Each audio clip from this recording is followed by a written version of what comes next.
নমস্কার, আদিশাই মোটিভেশন চ্যানেলের আর একটা নতুন ভিডিওতে আপনাদের সবাইকে স্বাগত।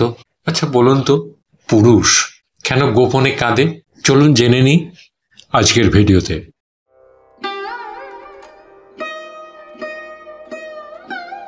একজন প্রজ্ঞাময় বৃদ্ধকে জিজ্ঞেস করা হয়েছিল যে পুরুষ কি কাঁদে? তিনি জবাব দিয়েছিলেন, হ্যাঁ, পুরুষ কাঁদে, অবশ্যই কাঁদে। যে প্রশ্ন করেছিল সে অবাক হয়ে বলল, পুরুষও কাঁদে?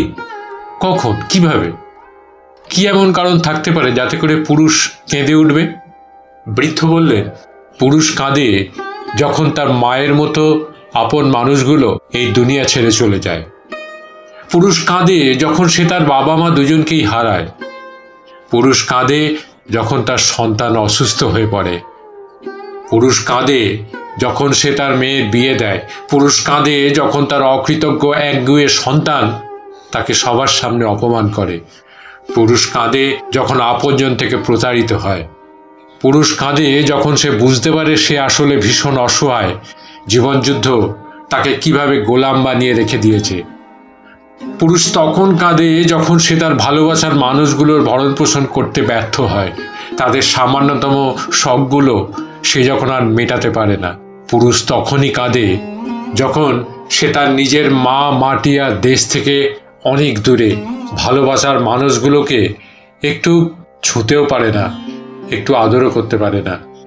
হ্যাঁ, পুরুষ কাঁদে, কিন্তু সে তখনই কাঁদে যখন সে আঁধারের অতলে, যখন ঝুম বৃষ্টি নামে, যখন তার পাশে বালিশটা ছাড়া আর কেউ নেই।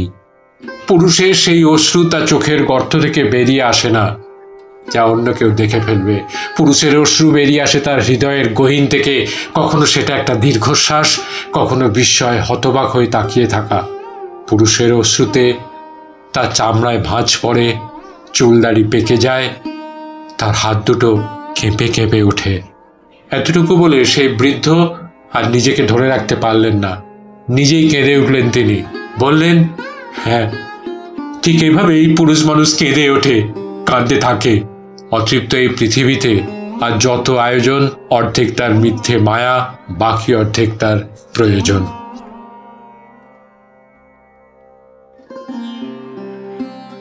সিরিয়ার একটি শহরের নাম রাকা।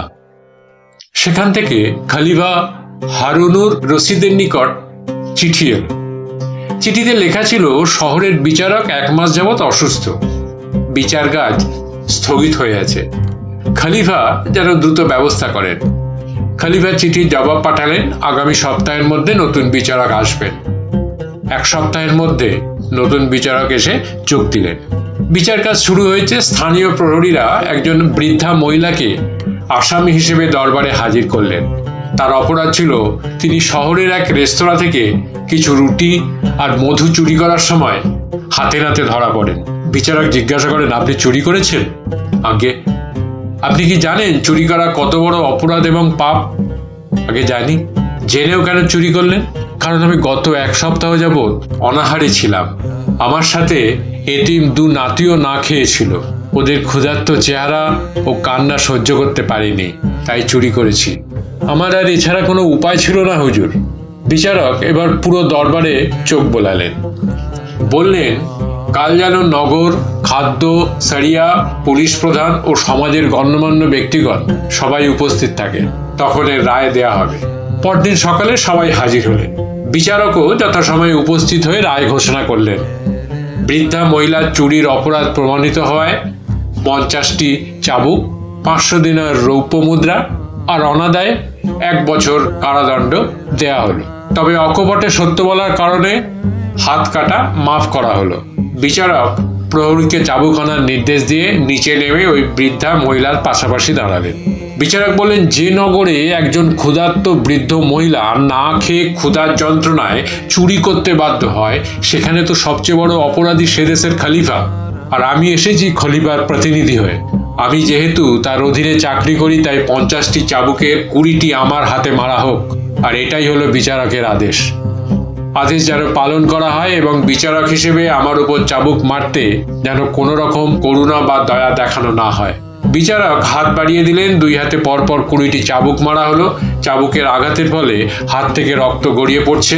ওই অবস্থায় বিচারক পকেট থেকে একটি রুমাল বের করলেন। কেউ একজন বিচারকের হাত বাঁধার জন্য এগিয়ে গেলে বিচারক তাকে নিষেধ করেন।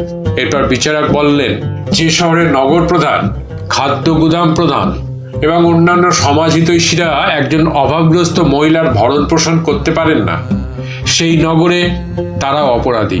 তাই বাকি 30টি চাবুক সমানভাবে তাদেরকে মারা হোক। এরপর বিচারক নিজ পকেট থেকে বের করা রুমালের ওপর 50টি রৌপ্য মুদ্রা রাখলেন।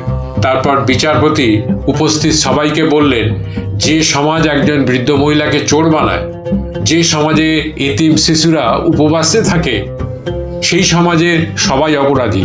তাই উপস্থিত সবাইকে 100 দিনার রৌপ্য মুদ্রা জরিমানা করা হলো।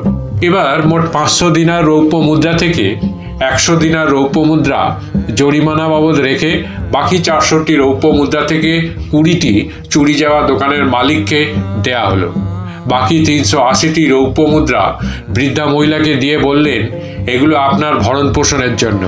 আর আগামী মাসে আপনি খলিফা হারুনুর রশিদের দরবারে আসবেন। খলিফা হারুনুর রশিদ আপনার কাছে ক্ষমা প্রার্থী। 1 মাস পরে বৃদ্ধা খলিফার দরবারে গিয়ে দেখেন, খলিফার আসনে বসা লোকটিকে চেনা চেনা মনে হচ্ছে। মহিলা ভয়ে ভয়ে খলিফার আসনের দিকে এগিয়ে যান। কাছে গিয়ে বুঝতে পারেন লোকটি সেদিনের সেই বিচারক। খলিফা চেয়ার থেকে নেমে এসে বললেন, আপনাকে ও আপনার এতিম 2 নাতিকে উপসে রাখার জন্যে সেদিন বিচারক হিসেবে ক্ষমা চেয়েছিলাম।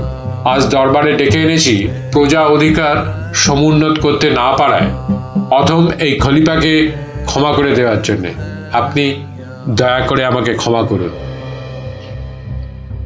যদি ভিডিওটা ভালো লেগে থাকে তাহলে চ্যানেলটিকে সাবস্ক্রাইব করে পাশে থাকা বেল আইকনটিকে প্রেস করে দেবেন, যাতে পরবর্তী ভিডিও দিলে সাথে সাথে তার নোটিফিকেশানটি আপনাদের কাছে পৌঁছে যায়।